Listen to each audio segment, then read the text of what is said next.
الشيطان الرجيم. بسم الله الرحمن الرحيم. يا أيها الذين آمنوا لا تقدموا بين يدي الله ورسوله واتقوا الله إن الله سميع عليم. يا أيها الذين آمنوا لا ترفعوا أصواتكم فوق صوت النبي ولا تجهروا له بالقول كجهر بعضكم لبعض أن تحبط أعمالكم وأنتم لا تشعرون. إن الذين يغضون أصواتهم عند رسول الله أولئك الذين امتحن الله قلوبهم للتقوى لهم مغفرة وأجر عظيم. إن الذين ينادونك من وراء الحجرات أكثرهم لا يعقلون. ولو أنهم صبروا حتى تخرج إليهم لكان خيرا لهم والله غفور رحيم. يا أيها الذين آمنوا إن جاءكم فاسق بنبأ فتبينوا أن تصيبوا قوما بجهالة فتصبحوا على ما فعلتم نادمين. واعلموا أن فيكم رسول الله لو يطيعكم في كثير من الأمر لعنتم ولكن الله حبب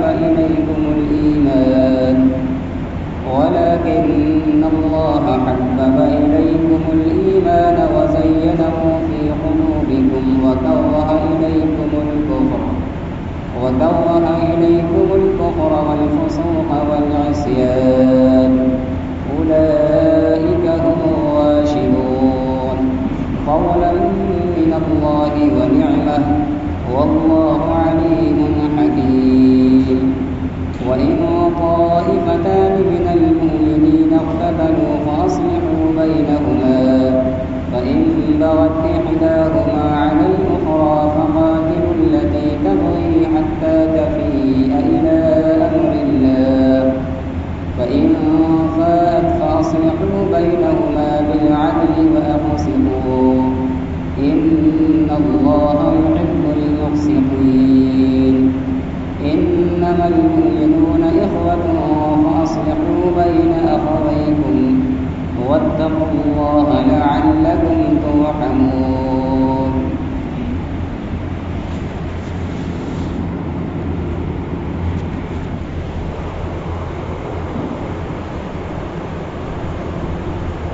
یہ قرآن پاک کی سورہ حجرات ہے. اس سورہ کے اندر اللہ تبارک و تعالی نے نبی اکرم صلی اللہ علیہ وسلم کی ذات اور آپ کے ارشادات کے تعلق سے کچھ آداب بیان فرمائے اور اسی طرح بہت سے اخلاقی اور معاشرتی احکام کا بھی اس کے اندر بیان ہے کہ اگر ان تعلیمات کو انسان ایمان والا خاص طور سے اپنی زندگی کے اندر اور مسلمان برادری اپنی معاشرتی اور اجتماعی زندگی کے اندر اس پر عمل پیرا ہو جائے تو بہت سے دنیاوی بلاؤں سے آپس کے بہت سے اختلافات سے بدگمانیوں سے بچ سکتا ہے اور آخرت کے اندر بھی ان بدگمانیوں میں مبتلا ہونے کا جو عذاب اور وعید بیان کی گئی ہے آخرت میں ان وعیدوں سے بھی بچے گا اور ان پاکیزہ اخلاق کو قرآنی حکم کے مطابق اپنانے پر بلا شبہ اس کو اجر و ثواب بھی ملے گا. تو ان ہدایات کے اندر آپس کی معاشرتی زندگی کو بہتر سے بہتر اور صاف ستھری اور ہر دل کو دوسرے کی طرف سے پاک و صاف بنانے میں ان تعلیمات کا بڑا کردار ہے. اسی لیے سورہ حجرات قرآنی صورتوں کے اندر معاشرتی تعلیم پر مشتمل ہونے کے اعتبار سے بڑی اہمیت کی حامل ہے. سب سے پہلے اللہ کے رسول صلی اللہ علیہ وسلم کے ذات کے تعلق سے کچھ آداب بیان کیے جا رہے ہیں جس کا ہر مسلمان کو لحاظ رکھنا ضروری ہے۔ یا ایھا الذین آمنوا لا تقدموا بین یدی اللہ ورسولہ واتقوا اللہ، اے ایمان والو تم لوگ اللہ اور اس کے رسول کی ذات سے آگے نہ بڑھو اور اللہ سے ڈرو، بلا شبہ اللہ تعالیٰ تمہاری باتوں کو سننے والا اور تمہاری نیتوں کو خوب جاننے والا ہے۔ اس میں یہ ادب بیان کیا جا رہا ہے کہ آپ صلی اللہ علیہ وسلم کی ذات سے یا آپ کے حکم سے، اسی طرح اللہ تعالیٰ کا بھی تذکرہ ہے کہ اللہ کی ذات یا اس کے فرمودات سے ہمیں آگے نہیں بڑھنا ہے۔ ذات سے آگے بڑھنے کا مطلب کہ ظاہری اور جسمانی طور پر جہاں آپ صلی اللہ علیہ وسلم موجود ہوں تو ہم آپ سے آگے بڑھنے کی کوشش نہ کریں، چلنے میں، سواری پر آپ سے آگے بیٹھنے کی کوشش نہ کریں، کھانا کی اگر مجلس ہو تو آپ سے پہلے کھانا شروع نہ کریں۔ جو بھی کام ہو اور جون سا بھی مشغلہ ہو، اگر رسول اللہ صلی اللہ علیہ وسلم کی ذات موجود ہے تو اپنے آپ کو رسول اللہ صلی اللہ علیہ وسلم کی ذات سے ہمیں آگے نہیں کرنا۔ اصل میں واقعہ یوں ہوا تھا کہ ایک مرتبہ قبیلہ بنو تمیم کا وفد آپ صلی اللہ علیہ وسلم کے پاس آ رہا تھا اور مسئلہ یہ چل رہا تھا کہ بنو تمیم جو مسلمان ہوئے ہیں ان کو امیر کس کو بنایا جائے۔ آپ صلی اللہ علیہ وسلم سے پہلے وہاں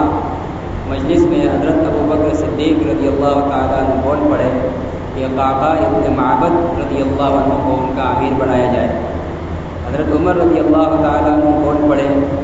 کہ اقرع ابن حابس تمیمی کو امیر بنایا جائے۔ تو حضرت ابوبکر رضی اللہ تعالیٰ عنہ نے کہا عمر سے کہ تمہارا مقصد صرف میری رائے کو کاٹنا ہے، میری مخالفت کرنا ہے۔ میں نے ایک رائے دی تو اس کے خلاف فوراً دوسری رائے دے دی، اور اتنا کہنے کے بعد پھر دونوں میں کچھ بات تیز ہو گئی، اس میں آواز بھی بلند ہو گئی۔ اسی موقع پر یہ دو آیتیں خاص طور سے 2-3 آیتیں اتری، یہ پہلی آیت اور اگلی آنے والی آیت ہے جس میں منع کیا گیا کہ معاملات کے اندر بھی، رائے دینے کے اندر بھی آپ صلی اللہ علیہ وسلم کی ذات اگر موجود ہے تو وہاں اپنے آپ کو آگے نہ کرو، اپنی رائے کو پہلے پیش نہ کرو، اللہ کے رسول صلی اللہ علیہ وسلم کا انتظار کرو، پہلے ان کی طرف سے کوئی بات آنے دو، پہلے ان کو چلنے دو، ان کو عمل شروع کرنے دو۔ تو اس موقع پر یہ آیت نازل کر کے ایمان والوں کو منع کیا گیا کہ کسی بھی معاملے میں اللہ اور اس کے رسول سے آگے نہ بڑھو۔ اب آگے نہ بڑھنا یہ صرف ذات کے ساتھ خاص نہیں ہے، بلکہ اب ہر زمانے کے اندر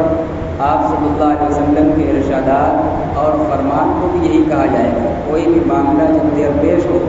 تو اس میں پہلے اللہ اور اس کے رسول کا فیصلہ اور اللہ اور اس کے رسول کا طریقہ کار معلوم کرنے کے بجائے پہلے چٹ سے اپنی رائے مت پیش کرو، اپنا فیصلہ مت سناؤ، پہلے جو بھی مقدمات اور جو بھی معاملات درپیش ہوں تو پہلے اللہ اور اس کے رسول کا فیصلہ معلوم کیا جائے، ان کو آگے کیا جائے، اپنے آپ کو، اپنی رائے اور باتوں کو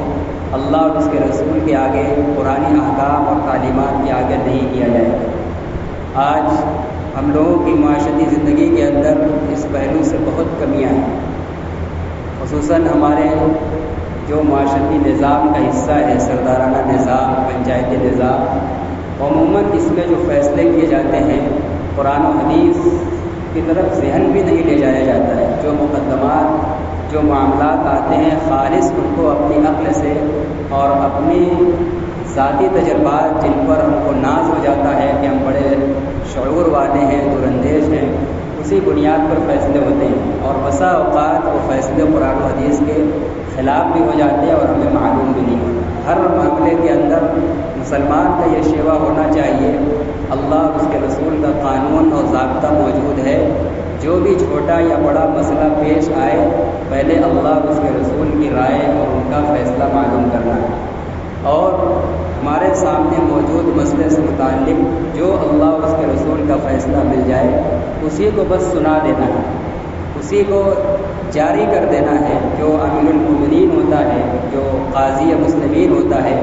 اس کا کام یہی ہوتا ہے، وہ اپنی طرف سے کوئی فیصلہ نہیں کرتا ہے، وہ مقدمات کو، معاملات کو قرآن و حدیث پر پیش کرتا ہے، اور جون سے حکم اس سامنے پیش آنے والے مسئلے پر فٹ آتا ہے تو وہ سنا دیتا ہے کہ اس معاملے کے اندر اللہ اور اس کے رسول کا فیصلہ یہ ہے۔ تو ہمیں ہر اپنے معاملے کے اندر، معاشرتی، خاندانی، تجارتی، ہر معاملے کے اندر، چاہے وہ نزاع کا معاملہ ہو، چاہے باہمی رضامندی سے کوئی چیز لینے دینے کا ہو، اللہ اور اس کے رسول کا فیصلہ آگے ہونا چاہیے۔ یہ ہم سب ایمان والوں کے لیے ضروری ہے۔ اور ڈرنے کا بھی حکم دیا گیا، اللہ اس کے رسول سے اور ان کے فیصلے سے آگے بڑھنے میں اللہ سے ڈرنا۔ ایسا نہ ہو کہ تم آگے بڑھ جاؤ اور پھر آخرت میں پکڑے جاؤ۔ اس لیے اللہ کے عذاب سے، اس کے فیصلے اور اس کے احکام سے آگے بڑھنے میں اللہ کی پکڑ سے، اس کے عذاب سے ڈرتے رہنا۔ ان اللہ سمیع علیم، اللہ تعالیٰ تمہاری باتوں کو خوب سن رہا ہے۔ جو تم فیصلہ کر رہے ہو، جو باتیں تم اپنے آگے پیش کر رہے ہو، ایسا نہیں کہ وہ سب اللہ کے علم سے باہر ہیں۔ اگر وہ زبان سے کہہ رہے ہو تو اللہ تعالیٰ اس کو خوب سنتا ہے۔ اور کیا نیت ہے تمہاری دل کے اندر اس کے کہنے اور پیش کرنے میں، تمہارے دل اور نیت کے احوال سے بھی خوب واقف ہے۔ یا ایھا الذین آمنوا لا ترفعوا اصواتکم فوق صوت النبی، اے ایمان والو، اپنی آواز کو نبی کی آواز سے اوپر مت کرو، اپنی آواز کو نبی کی آواز سے بلند مت کرو۔ ولا تجهروا له بالقول كجهر بعضكم لبعض، اور ان سے اس طرح بلند بات مت کرو جیسے تم آپس میں ایک دوسرے سے بات کرتے ہو۔ جیسے ہم آپس میں ایک دوسرے سے زور سے چلا کر، آواز دے کر بلاتے ہیں، بات کرتے ہیں، فرماتے ہیں کہ نبی سے اس طرح بلند آواز سے بات نہ کرو۔ یہ آیت تو اسی واقعے میں نازل ہوئی تھی جب ابو بکر اور عمر رضی اللہ عنہما کی آپس کی گفتگو کی وجہ سے ان کی آوازیں بلند ہو گئی تھیں اور اللہ کے نبی وہاں موجود تھے، تو منع کیا گیا کہ جہاں نبی اکرم صلی اللہ علیہ وسلم موجود ہو تو وہاں ہمیں اپنی آواز کو بلند نہیں کرنا ہے۔ اور جیسے ہم آپس میں ایک دوسرے کو چلا کر زور سے آواز دیتے ہیں، کوئی دور ہوتا ہے تو اس کو آواز دیتے ہیں، کوئی منزل 2 منزل اوپر ہے تو اس کو آواز دیتے ہیں، نبی کو اس طرح آواز نہیں دیا جائے گا۔ جیسے ہم آپس میں ایک دوسرے سے چلا کر زور زور سے پکارتے ہیں، نبی کو اس طرح نہیں پکارا جائے گا۔ ان تحبط اعمالکم، کہیں تمہارے اعمال برباد نہ ہو جائیں۔ اگر نبی کے سامنے آواز بلند کی گئی تو اس میں اہانت کا پہلو ہو سکتا ہے۔ نبی کو چلا کر اور دور سے آواز دے کر پکارا گیا، بلایا گیا تو اس میں بھی اہانت کا پہلو ہو سکتا ہے۔ تمہارے ہو سکتا ہے کہ اس عمل کی وجہ سے اور بہت سے نیک عمل برباد ہو جائیں، ضائع ہو جائیں، وانتم لا تشعرون، اور تمہیں احساس بھی نہ ہو۔ تو یہ نبی کے سامنے آواز بلند کرنے کا حکم اور معاملہ تو براہ راست نبی کی ذات کے حوالے سے صحابہ کرام سے متعلق تھا۔ آپ کے سامنے نبی کی ذات موجود تھی، چنانچہ جب یہ آیت نازل ہوئی تو صحابہ کرام نے عمل کیا۔ حضرت عمر رضی اللہ تعالیٰ عنہ کے بارے میں عبداللہ ابن زبیر رضی اللہ عنہ فرماتے ہیں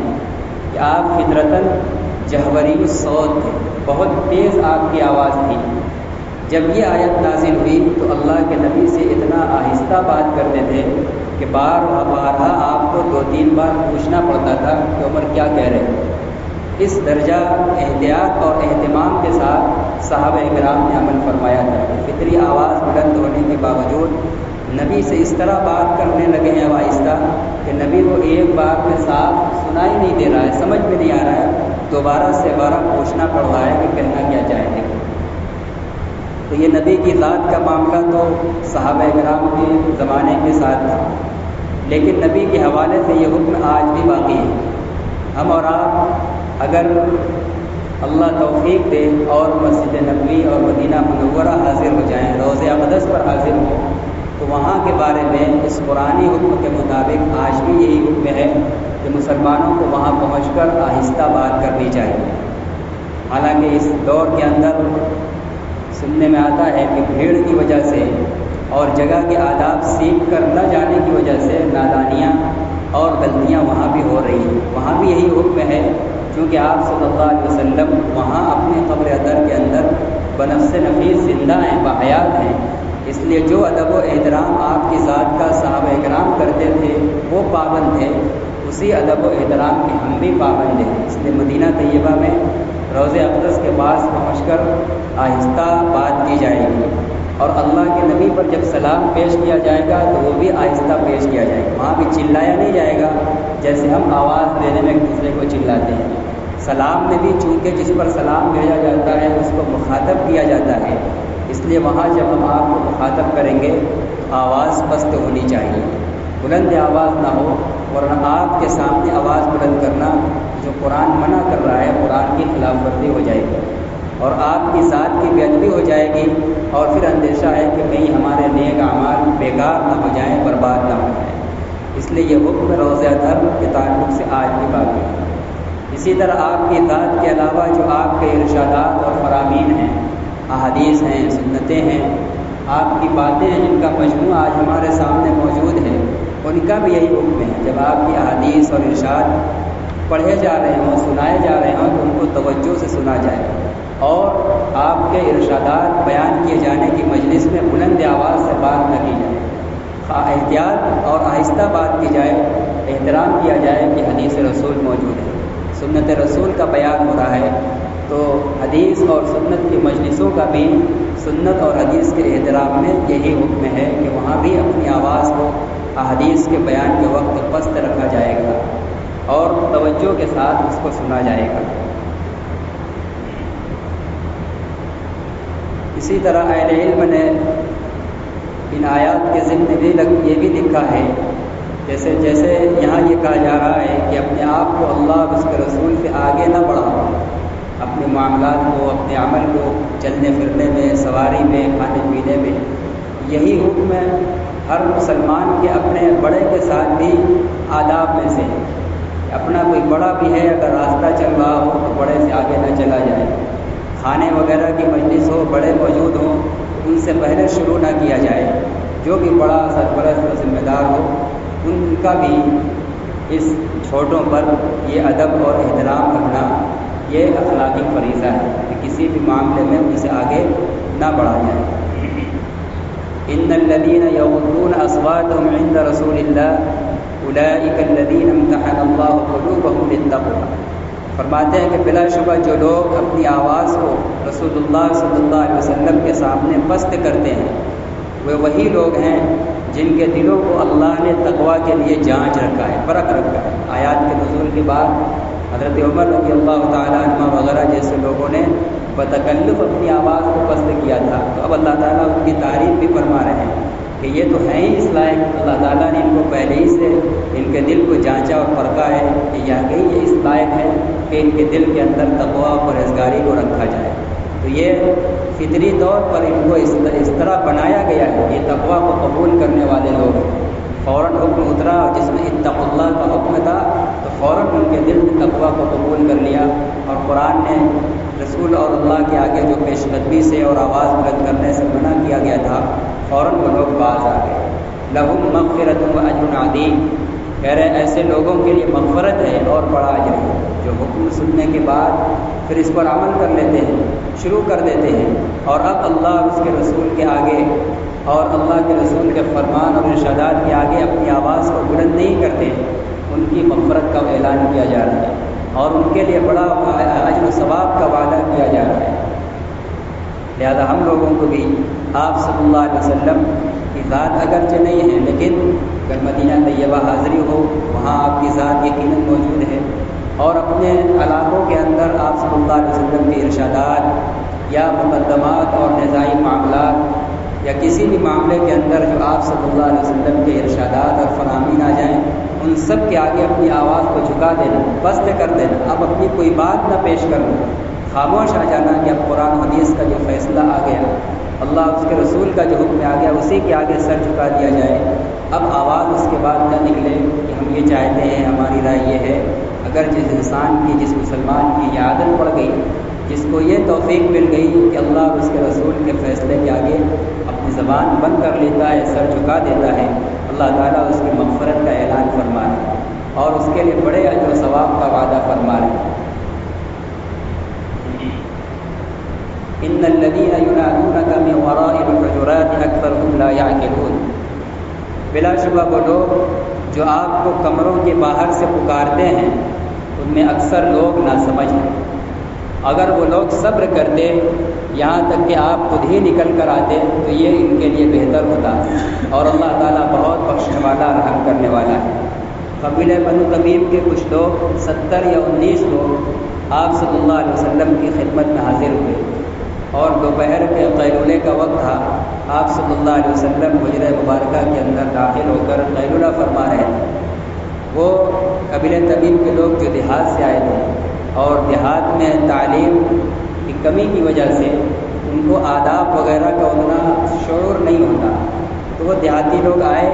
اور اللہ کے نبی کو نہ وقت دیکھا، نہ آپ کی ذات کی عظمت کا لحاظ کیا، اور کمرے کے باہر سے یا محمد کہہ کر آواز دینے لگے، پکارنے لگے، یعنی ہم آ گئے، ہم ملنے آئے ہیں، اپنی اطلاع دینے لگے کہ بس آ جائیے، ہماری فریاد سنیے۔ تو اس موقع پر یہ آیت نازل ہوئی کہ جو لوگ حجرے کے باہر سے آپ کو آواز دے کر پکار رہے ہیں یہ ناسمجھ لوگ، ان کو ایسا نہیں کرنا چاہیے تھا، ان کو باہر انتظار کرنا چاہیے تھا۔ انتظار کرتے کہ خود اللہ کے نبی جب بھی فارغ ہو کر نکلتے پھر یہ اپنی فریاد رکھتے، اپنی بات رکھتے، جو بات کی بات کرتے، تو یہ ان کے لیے بہتر ہے۔ لہٰذا نبی کے گھر جب کوئی حاضر ہو تو آواز نہ دے، بلکہ خود ان کے نکلنے کا انتظار کرے، یا ایسا وقت انتخاب کر کے جائے کہ پتہ ہو کہ ہاں فلاں وقت ان کے نکلنے کا ہے، وقت کا پہلے سے اندازہ کر لے، معلوم کر لے۔ یہی حکم علماء نے لکھا ہے کہ معاشرتی زندگی میں ہر انسان کو جب کسی کے پاس ملنے کے لیے جانا ہے تو جانے والے کا لحاظ رکھنا یہ آداب میں سے، یہ نہیں کہ کسی سے ملاقات کرنا ہے جب جی میں آیا چلے گئے۔ جس کے پاس جا رہے ہیں اس کے وقت کا، اس کی فرصت کا، اس کی مشغولیات کا سب کا خیال رکھنا ضروری ہے۔ اس کی سہولت کے اعتبار سے جانا ہے، نہ یہ کہ ہم اپنی سہولت کے اعتبار سے جب چاہے کسی کے دروازے پر چلیں۔ خاص طور سے اگر وہ بڑا ہے، بزرگ ہے، تو ایسی جگہوں پر اور زیادہ رعایت کی ضرورت ہے۔ چنانچہ ہمارے بزرگوں میں حضرت مولانا اشرف علی تھانوی رحمۃ اللہ علیہ کے یہاں ملاقات کے ساری چیزوں کے معمولات تھے، اور ملاقات کے لیے وہاں ضروری تھا کہ آنے سے پہلے اطلاع دی جائے، ورنہ اچانک کوئی آتا تھا تو اس کے لیے ملاقات کا وقت نہیں ملتا ہے۔ ایک موقع پر وقت کے ان کے زمانے کے بہت بڑے عالم حضرت مولانا حسین احمد مدنی رحمۃ اللہ علیہ حاضر ہوئے، اور دروازے پر یہ لکھا ہوا دیکھا، اور ملاقات کے وقت کے بعد پہنچے اور دیکھا کہ جو ٹائم لکھا ہوا ہے وہ ملاقات کا نہیں ہے۔ تو حضرت مدنی رحمۃ اللہ علیہ رات کا وقت تھا، وہی ان کے صدر دروازے کے اوپر بیٹھ گئے۔ رات میں کوئی دروازہ کھولا اور دیکھا کہ حضرت مدنی رحمۃ اللہ علیہ بیٹھے ہوئے ہیں، جا کے حضرت کو اطلاع دی مولانا اشرف علی تھانوی کو، تو فوراً اٹھ کر آئے اور کہا حضرت یہ آپ نے کیا کیا؟ کہا یہاں اعلان لکھا ہوا ہے کہ ملاقات کا وقت نہیں ہے۔ تو حسین احمد کیسے آپ کے معاملات میں دخل اندازی کر سکتا ہے، اس لیے میں یہاں انتظار میں بیٹھ گیا۔ تو حضرت مولانا اشرف علی تھانوی رحمۃ اللہ علیہ نے فرمایا کہ مولانا یہ اصول آپ کے لیے نہیں ہے، آئندہ آپ جب بھی آئیں آ سکتے ہیں، یہ اور عام لوگوں کے لیے ہے۔ تو یہ ہمارے بزرگوں کا بھی حال تھا، یہ نہیں دیکھا کہ ہم کون ہیں، بڑے ہیں اور کتنے مشغول آدمی ہیں۔ حضرت مدنی رحمۃ اللہ علیہ اس وقت ملک کی آزادی اور دیگر تحریکات میں بڑھ چڑھ کر متحرک تھے، لمحہ لمحہ ان کا قیمتی تھا، لیکن جس کے پاس گئے تھے ان کے معمول اور وقت کا بھرپور لحاظ کیا، نہ دروازے پر دستک دی، نہ کسی کو آواز دی، بلکہ دروازے پر بیٹھ گئے کہ یہ ملاقات کا اور اندر جانے کا وقت نہیں ہے۔ اور اگر کوئی بے وقت چلا جائے اور جس سے آپ ملاقات کرنے گئے اور ملاقات نہ کریں، کسی اپنے عذر کی وجہ سے یا کسی بھی وجہ سے جو وجہ ہمیں معلوم نہ، واپس کر دے تو ہمیں بددل نہیں ہونا چاہیے، خوش دلی کے ساتھ واپس ہونا چاہیے، اس لیے کہ ہماری بھی کوتاہی ہے کہ ہم بغیر بتائے اور وقت لیے گئے۔ تو اللہ کے نبی صلی اللہ علیہ وسلم کی خدمت میں وہ دیہاتی لوگ آئے تھے اور ایسے ہی اجلت بازی فرمائی تھی، تو اللہ تعالیٰ نے ان کو ناسمجھ قرار دیا۔ یہ ناسمجھی کی بات ہے کہ کسی کے یہاں جانا، اور خاص طور سے نبی کے یہاں جانا اور پھر ان کے راحت و آرام کا خیال نہ کرنا، محض اپنا کام اور بات پوری ہو جلدی سے ان کو آواز دینا، یہ اچھی بات نہیں ہے۔ اگر لوگ انتظار کرتے آپ کے نکلنے کا، آپ خود ہی نکل کر آتے تو یہ ان لوگوں کے لیے زیادہ بہتر ہے۔ واللہ غفور رحیم، وہ انہوں نے ناسمجھی میں کیا ہے، بولے بد میں کیا ہے، اس لیے اللہ تعالیٰ اعلان فرما رہا ہے کہ وہ بہت بخشنے والا ہے۔ لہٰذا مجھ سے یہ چوک جو ہو گئی اللہ تعالیٰ ان کو معاف کر رہا ہے، آئندہ اس کا خیال رکھا جائے۔ رحیم، وہ بندوں کے اوپر بہت زیادہ رحم کرنے والا ہے۔ یا ایھا الذین آمنوا ان جاءکم فاسق بنبأ فتبینوا ان تصیبوا قوما بجہالۃ فتصبحوا علی ما فعلتم نادمین۔ تین حکم ہو گیا، ایک ہوا اپنے آپ کو یا اپنی ذات اور اپنی رائے کو اللہ اور اس کے رسول کی ذات سے اور ان کی باتوں سے آگے نہ کرنا، اللہ اور اس کے رسول یا رسول کے ارشادات کے سامنے آواز بلند نہ کرنا، اور تیسرے جب رسول کے گھر جائیں یا کسی کے بھی گھر ملاقات کے لیے جائیں تو آواز نہ دیں، ان کے وقت کا اور ان کی سہولت کا خیال رکھ کر جائیں۔ اب چوتھا حکم بیان فرما رہے ہیں کہ اگر کوئی خبر تمہارے پاس آئے تو اس کی تحقیق کرو، بلا تحقیق کسی بات پر اطمینان اور یقین مت کرو اور اس پر عمل درآمد مت کرو، ورنہ بہت سی تکلیف کے اندر اور بہت سی مصیبت کے اندر مبتلا ہونے کا اندیشہ ہے۔ اس کا بھی ایک واقعہ ہوا تھا، عقبہ ابن ابی معیط کے بیٹے حضرت ولید رضی اللہ عنہ کو قبیلہ بنو مستلق میں اللہ کے نبی صلی اللہ علیہ وسلم نے بھیجا تھا، ذمہ دار بنا کر کہ آپ جائیں اور قبیلہ بنو مستلق کی زکوٰۃ وصول کر کے آئیں۔ یہ جب پہنچے قبیلے کے اندر، قبیلے کے لوگوں کو معلوم ہو گیا کہ اللہ کے نبی کے قاصد زکوٰۃ وصولنے آ رہے ہیں، تو وہ جھنڈ کے جھنڈ استقبال کے لیے باہر آنے لگے۔ استقبال یہ سوچ کر کہ چلیں ان کا استقبال اکرام کریں اور ان کو زکوٰۃ پہنچا دیں، وہ یہ سوچ کر آ رہے تھے، لیکن ولید ابن عقبہ یہ سمجھ بیٹھے کہ شاید وہ مرتد ہو گئے ہیں اور ہم کو قتل کرنے کے لیے آ رہے ہیں، اس لیے یہ واپس ہو کر دوڑے واپس ہو گئے اور اللہ کے نبی صلی اللہ علیہ وسلم کے پاس آ کر کہہ دیا کہ اللہ کے نبی، وہ لوگ تو اسلام سے پھر گئے ہیں، میں جا رہا تھا تو وہ ہم کو قتل کرنے کے لیے آ رہے تھے، اس لیے میں بھاگ آیا۔ اللہ کے نبی صلی اللہ علیہ وسلم نے حضرت خالد بن الولید رضی اللہ تعالیٰ عنہ کو متعین کیا کہ آپ اس معاملے کی تحقیق کریں۔ انہوں نے تحقیق کی اور پھر اتنے میں وہ لوگ بھی آئے، ان لوگوں کو بھی اندازہ ہو گیا کہ لگتا ہے ولید بن عقبہ کو غلط فہمی ہوئی ہے، اور پتہ چل گیا کہ اللہ کے نبی کو جا کر انہوں نے یہ کہہ دیا، فوراً وہ حاضر ہوئے اللہ کے نبی صلی اللہ علیہ وسلم کی خدمت میں اور کہا، اللہ کے نبی، ہم آپ کے قاصد کے استقبال اور اکرام کے لیے باہر نکلے تھے اور یہ سوچا تھا کہ ہم باہر نکل کر استقبال کر کے ان کو زکوٰۃ حوالے کر دیں، لیکن شاید وہ یہ سمجھ کر واپس ہو گئے اور آپ کو آگے ہمیں معلوم ہوا ہے کہ ہمارے مرتد ہونے کی خبر دی ہے، ایسا نہیں۔ اللہ کے نبی صلی اللہ علیہ وسلم نے ولید بن عقبہ کی خبر کو سن کر اور مسلمانوں کے کہنے پر بنو المختلف سے جہاد کی تیاری کر لی تھی، جہاد کی تیاری ہونے لگی تھی کہ جب مرتد ہو گئے تو ان سے قتال کیا جائے گا۔ تو اس موقع پر یہ آیت نازل ہوئی کہ ایمان والوں، اگر کوئی فاسق، کوئی غیر معتبر تمہارے پاس کوئی خبر لے کر آئے تو تحقیق کرو، کہیں ایسا نہ ہو کہ اس کی خبر پر اگر تم عمل درآمد کر لو تو تم کسی قوم کو نادانی کی وجہ سے کوئی بڑا نقصان پہنچا بیٹھو، اور پھر بعد میں جب تمہیں معلوم ہو کہ حقیقت یہ نہیں تھی، یہ تھی، پھر تم کو اپنے کیے پر شرمندگی ہوگی۔ اس لیے کسی کو نقصان پہنچاؤ اور بعد میں شرمندہ ہونا پڑے، اس سے پہلے ضروری ہے کہ کوئی خبر آئے تو پہلے اس کی خوب اچھے سے جانچ پڑتال کرو۔ چنانچہ جب آپ صلی اللہ علیہ وسلم نے جانچ پڑتال کی تو معلوم ہوا کہ حقیقت یہ نہیں ہے، پھر آپ نے اپنا ارادہ ترک فرمایا، ان سے جو قتال کرنے کا ارادہ کیا تھا اس کو ترک فرمایا۔ تو یہ ایک معاشرتی حکم ہے اور بڑا اہم حکم ہے، ہر زمانے کے اندر یہ بڑا اہم حکم ہے، اس کی اہمیت ہے۔ آج کے زمانے کے اندر اس کی بہت زیادہ ضرورت ہے۔ آج تو بہت عام بات ہے، کوئی ایک آدمی چاہے وہ کتنا بد کردار ہو، جیسا بھی ہو،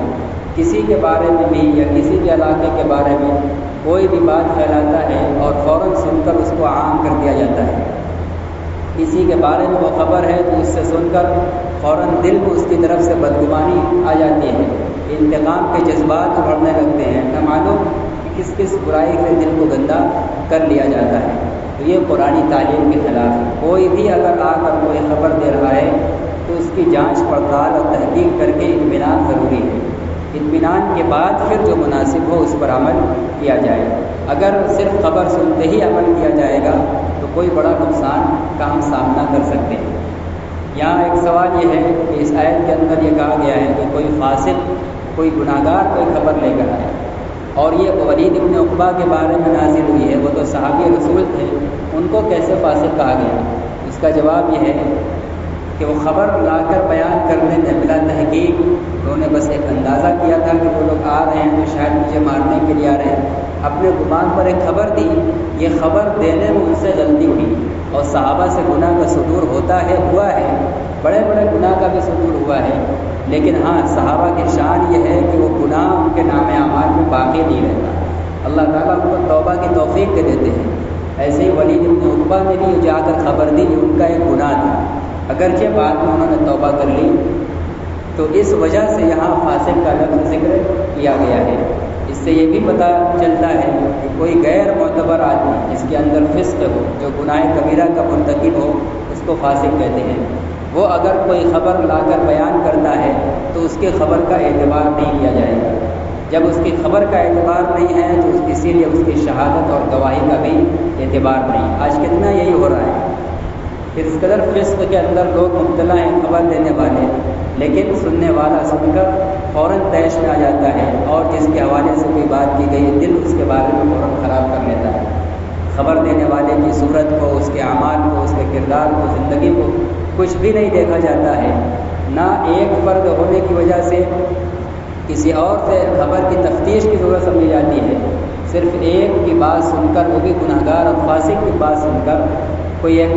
نتیجہ اور ایک نظریہ قائم کر کے اپنے دل کو گندہ کر لیا جاتا ہے۔ تو قرآن اس سے منع کرتا ہے کہ جب کوئی فاسق تمہارے پاس کوئی خبر لائے تو اس کی جانچ پڑتال کرو۔ آج خبروں کے اندر بہت سی خبریں سوشل میڈیا کے اوپر ہوتی ہیں، فیس بک کے اوپر، واٹس ایپ کے اوپر، کبھی کسی تنظیم کے حوالے سے کوئی خبر، کبھی حدیث کا کوئی مضمون ہوتا ہے، کبھی وقت کے کسی عالم کے حوالے سے کوئی بات ہوتی ہے، کوئی بات لکھ کر ان کی فوٹو لگا کر یا نیچے ان کا نام لکھ کر چلا دیا جاتا ہے۔ بیشتر ایسی خبریں چل رہی ہیں اور ہمارے پاس کسی نے بھیجا، ہم اس سے تحقیق نہیں کرتے کہ تم نے اس کی تحقیق کی ہے، یہ خبر کہاں سے چلی ہے، ہم بھی اس کو اور آگے فارورڈ کر دیتے ہیں، سینکڑوں پچاسوں تک ہم کر دیتے ہیں، وہ 50 کہیں اور 50 تک کر دیتے ہیں۔ اس طرح بلا تحقیق ایک آدمی کی پھیلائی بات ہزاروں لاکھوں لوگوں تک پھیل جاتی ہے۔ جیسے مثال کے طور پر ایک میسج اس وقت چل رہا ہے کافی دنوں سے، مولانا ارشد مدنی کا فوٹو اور نیچے ان کا نام رکھ کر کہ NRC کے حوالے سے کہ فلاں چیزوں کی لوگ مکمل تیاری کر لیں، یہ ڈاکومنٹ تیار کر لیں ورنہ ایسا ہو جائے گا، ایسا ہو جائے گا، بڑی تیزی کے ساتھ وائرل ہو رہا ہے۔ میں نے خود مولانا کے صاحبزادے کو فون کر کے پوچھا کہ کیا یہ مولانا ارشد مدنی صاحب کا بیان اور ایسی کوئی اپیل ہے؟ تو کہا کہ نہیں، یہ بالکل جھوٹ ہے، مولانا کی طرف اس کو بالکل منسوخ نہ کیا جائے۔ کسی کو توفیق نہیں ہوتی تفتیش کرنے کی، اگرچہ وہ ایک صحیح میسج ہے لیکن وہ کہنے والے مولانا نہیں ہیں، اس لیے جس نے کوئی بات نہیں کی ہے اس کے حوالے سے بات کو پھیلانا یہ قرآن کی آیت کے خلاف۔ اس سے بہت سے بسا اوقات ہمارے بڑے ہماری اس غلطی کی وجہ سے کسی آزمائش میں مبتلا ہو سکتے ہیں۔ اس قدر حکومت کی نگاہیں اور شکنجہ کسنے کی پلاننگ پوری ہے، ہماری کوئی حرکت سے، ہماری کوئی ناسمجھی سے کہیں ہمارے بڑے، کہیں پوری امت کسی آزمائش میں مبتلا نہ جائے۔ اسی کو کہا ہے ان تصیبوا قوما بجہالۃ، تم پوری قوم کو کی نادانی کی وجہ سے کسی مصیبت میں نہ مبتلا کرو۔ اس لیے کوئی بھی بات آئے اس کی کسی معتبر ذریعے سے جب تک اس کی تفتیش و تحقیق نہ کر لی جائے، اس پر اطمینان بھی نہ کیا جائے، اس کو آگے بھی نہ بڑھایا جائے، سوشل میڈیا پر خاص طور سے اس کا اہتمام کیا جائے۔ اسی طرح احادیث بھی ہیں، بہت سی احادیث کا مضمون ہوتا ہے اور نیچے لکھا ہوا ہوتا ہے بخاری مسلم، اور لوگ پڑھاتے رہتے ہیں، بارہا جب جڑا جاتا ہے تو اس میں جو حدیث کا نمبر دیا ہوا ہوتا ہے بخاری اور مسلم کے اندر اتنی تعداد میں حدیث ہی نہیں، اس سے کم ہے، اس کے آگے کے نمبرات پڑے ہوئے ہوتے ہیں، وہ حدیث بخاری اور مسلم کے اندر نہیں ہوتی ہیں، یا جن کتابوں کا حوالہ دیا جاتا ہے ان میں نہیں ہوتی۔ اس لیے دین کی بھی کوئی بات آئے، دیکھنے میں کتنی اچھی لگ رہی ہو، کوئی بات آ رہی ہے تو جو جس لائن کی خبر ہو اس لائن کے ماہرین سے جب تک تفتیش کر کے اطمینان نہ کیا جائے، نہ اس پر عمل کیا جائے، نہ اس کو آگے بڑھایا جائے، یہ ہمارے دین کی تعلیم ہے۔ اے ایمان والو، اگر تمہارے پاس کوئی فاسق کوئی خبر لے کر آئے فتبینوا، تو خوب جانچ تبین کا معنی آتے ہیں خوب جانچ پڑتال کرنا، سرسری جائزہ کو تبین نہیں کہتے ہیں، خوب باریکی سے اور گہرائی سے جانچ پرکھ کر کہیں ایسا نہ ہو کہ تم کسی قوم کو نادانی میں نقصان پہنچا بیٹھو، فتصبحوا علی ما فعلتم نادمین، پھر تم اپنے کیے پر شرمندہ ہو۔ جیسے وہ جو واقعہ ہوا تھا، اگر ولید بن عقبہ کے کہنے پر اللہ کے نبی نے جہاد کی تیاری کرنے لگے تھے، اگر وہ قبیلہ مستلق کے لوگ اندازہ کر کے خود نہ آتے تو شاید آپ اپنے ساتھیوں کو لے جا کر حملہ کر دیتے، اور پھر بعد میں معلوم ہوتا کہ جن پر حملہ کر رہے ہیں وہ خود مسلمان ہیں، وہ اسلام والے ہیں، تو پھر بعد میں پچھتاوا ہوتا کہ ہم نے اپنے ہی ہاتھوں اپنے بھائی کو مار دیا۔ وَاعْلَمُوا أَنَّ فِيكُمْ رَسُولَ اللَّهِ، اور یاد رکھ لو، یقین کر لو کہ تمہارے بیچ میں اللہ کے رسول موجود ہے۔ لَوْ يُطِيعُكُمْ فِي كَثِيرٍ مِّنَ الْأَمْرِ لَعَنِتُّمْ، اگر وہ بہت سے معاملے میں تمہاری بات مان لیں گے تو تم مشقت میں پڑ جاؤ، جب جو کہیں فوراً عمل کر دو، جیسے ولید بن عقبہ نے کہا اور فوراً بس عمل کرو، اور جہاد کی تیاری صحابہ کے لیے کہا اور آپ نے مان کر کرنا شروع کر دیا۔ تو اللہ تعالیٰ آپ آگے آگاہ کر رہے ہیں کہ اگر رسول تمہاری ہر بات کو، اکثر بات کو فوراً ماننے لگے، عمل درآمد کرنے لگے تو تم مشقت میں پڑ جاؤ گے۔ اس لیے تمہاری بہت سی رائے کو، بہت سی باتوں کو اگر رسول نظر انداز کر دیں، نہ مانیں، تو اس پر پھر ان کو بددل نہیں ہونا چاہیے اور فوراً مایوس نہیں ہونا چاہیے کہ بار بار کہا جا رہا ہے اللہ کے نبی سے، اپنے بڑے سے یہ بات، لیکن وہ یہ نہیں کہہ رہے ہیں۔ اللہ کے نبی جس مقام پر ہیں، جس جگہ پر ہیں، یا ہر زمانے کا جو بڑا جس مقام پر ہوتا ہے، وہ جس جگہ سے منظرنامے کو اور ماحول کو دیکھتا ہے، ہم چھوٹے لوگ یا کسی محدود ایریے میں رہنے والے اتنی وسیع نگاہ سے اس کو نہیں دیکھ پاتے، اس لیے پورے حالات پر نگاہ رکھنے والا بصیرت مند آدمی جو فیصلہ لیتا ہے اسی میں زیادہ اطمینان ہوتا ہے اور وہی باعث اطمینان ہوتا ہے۔ تو فرما رہے ہیں کہ اگر تمہارے بہت سے معاملات میں رسول تمہاری بات ماننے لگے تو تم مشقت میں پڑ جاؤ گے۔ وَلَٰكِنَّ اللَّهَ حَبَّبَ إِلَيْكُمُ الْإِيمَانَ وَزَيَّنَهُ فِي قُلُوبِكُمْ، لیکن اللہ نے تمہیں ایمان کو محبوب بنایا۔ تمہاری شان یہ بنائی ہے کہ ایمان تم کو محبوب ہے، تم اللہ اور اس کے رسول پر ایمان لے آ چکے ہو۔ وَزَيَّنَهُ فِي قُلُوبِكُمْ، اور تمہارے دلوں کے اندر اس کو سنوار دیا، ایمان کو بہت خوبصورت بنا کر پیش کیا ہے کہ تم ایمان کے مقابلے میں کوئی سمجھوتا کرنے والے نہیں ہو۔ اس لیے نبی اگر تمہاری بہت سی بات نہیں مانتے ہیں تو اب تمہارا اے صحابہ یہ حال ہو گیا کہ تم بددل نہیں ہوتے ہو، تم اس کو مصلحت سمجھ کر اور اس کو تسلیم کیے رہتے ہو، اس لیے کہ تمہارے اندر ایمان محبوب ہے، اللہ اور اس کے رسول کے حوالے تم اپنے آپ کو کر چکے ہو۔ یہ بات کے حالات اور معاملات میں بھی ہم کو ہمارے لیے ہونا چاہیے کہ کوئی حکم اور کسی معاملے میں کوئی قرآنی فیصلہ کتنوں ہم کو ناگوار لگے اور ہمارے حقوق کو دلانے والا ہم کو نہ محسوس ہو، لیکن اگر اللہ کا اور اس کے رسول کا وہی فیصلہ ہے تو ایمان کا تقاضا یہ ہے کہ ہم اس کے آگے اپنے کو جھکا دیں، اپنی ایش پیش نہ کریں، اپنی رائے اور اپنے دماغ اور شعور اور عقل کو لگانے کی کوشش نہ کریں۔ وَلَٰكِنَّ اللَّهَ حَبَّبَ إِلَيْكُمُ الْإِيمَانَ، لیکن اللہ نے تم کو ایمان محبوب بنا دیا ہے اور ایمان تمہارے دلوں میں مزین کر دیا ہے، خوبصورت سجا اور بنا کر تمہارے دل میں بیٹھا دیا ہے کہ ایمان کے علاوہ تم کو کچھ اچھا بھی نہیں لگتا۔ وَكَرَّهَ إِلَيْكُمُ الْكُفْرَ وَالْفُسُوقَ وَالْعِصْيَانَ، اور تمہارے دلوں میں کفر کو، نافرمانی کو اور فسق کو ناپسند کر دیا۔ صحابہ کا دل ایسا اللہ نے بنا دیا تھا، کفر سے ان کو نفرت تھی، نافرمانی سے، اللہ اور اس کے رسول کے حکم عدولی سے ان کو ناگواری اور کراہت تھی، ایسا ان کا دل بن گیا تھا۔ تو ہم ایمان والوں کا بھی یہی حال ہونا چاہیے کہ اپنے ایمان کو اللہ اور رسول کے آگے اپنے آپ کو پیش کر کے ایسا بنائیں کہ ایمان ہی دل کے اندر محبوب ہو جائے، سج اور بس جائے۔ اسی لیے اللہ کے نبی اس کی دعا بھی مانگتے تھے اور ہم لوگوں کو بھی سکھلایا ہے، اللہم حبب الینا الایمان وزینہ فی قلوبنا۔ صحابہ کی اللہ کے نبی اللہ تعالیٰ نے جو خبر دی ہے کہ ایمان ان کے دلوں کے اندر محبوب ہے، امت کو اسی کو مانگنے کی تلقین بھی کی گئی ہے۔ اللہ سے آپ دعا کیجئے کہ اللہ آپ ہمارے دل میں ایمان کو محبوب بنا دیجئے اور اس کو ہمارے دل میں سجا دیجئے۔ وَكَرِّهْ إِلَيْنَا الْكُفْرَ وَالْفُسُوقَ وَالْعِصْيَانَ، اور کفر کو، نافرمانی کو اور حکم عدولی کو ہمارے دل میں اس کی نفرت بیٹھا دیجیے۔ ہم آپ کی نافرمانی کریں، کفر کریں، شرک کریں، اس کی ہمارے دل میں نفرت بیٹھا دیجیے۔ یہ ہم ایمان والوں کو مانگنے کی چیز ہے۔ صحابہ کا تو پکا ہو گیا کہ ان کے اندر یہ صفت تھی، ہمارے اندر بھی ہونی چاہیے، پیدا کرنے کی کوشش کرنی چاہیے، اور اللہ سے مانگنا بھی ہے۔ اللہ کے نبی نے دعا سکھائی، اولئک هم الراشدون فضلا من اللہ ونعمہ، کہ وہی لوگ، یہ صحابہ جن کے دل کے اندر ایمان محبوب ہے، یہ لوگ اللہ کے فضل و کرم سے ہدایت یافتہ ہیں۔ یہ اللہ تعالیٰ نے صحابہ کرام کے ہدایت یافتہ ہونے کا یہاں مزدہ اور ان کو ایوارڈ دے دیا ہے۔ ان کے اب ہدایت یافتہ ہونے میں کوئی شبہ نہیں، ہر صحابی سراپا ہدایت یافتہ ہے۔ واللہ علیم حکیم، اور اللہ تعالیٰ خوب علم رکھنے والا اور حکمت والا ہے، خوب جانتا ہے کہ علم و ہدایت کس کو دینا چاہیے، اس لیے جس کو بہتر سمجھتا ہے اللہ تعالیٰ اس کو ہدایت سے نوازتا ہے۔ اور ہم سب لوگوں کو اللہ تعالیٰ سے مانگنا چاہیے، تاکہ بار بار کی طلب دیکھ کر اللہ تعالیٰ ہم کو بھی علم سے، حکمت سے اور ہدایت سے، اور اسی طرح ہمارے دل کے اندر ایمان کی محبت پیدا فرمائے۔ وآخر دعوانا الحمد للہ رب العالمین۔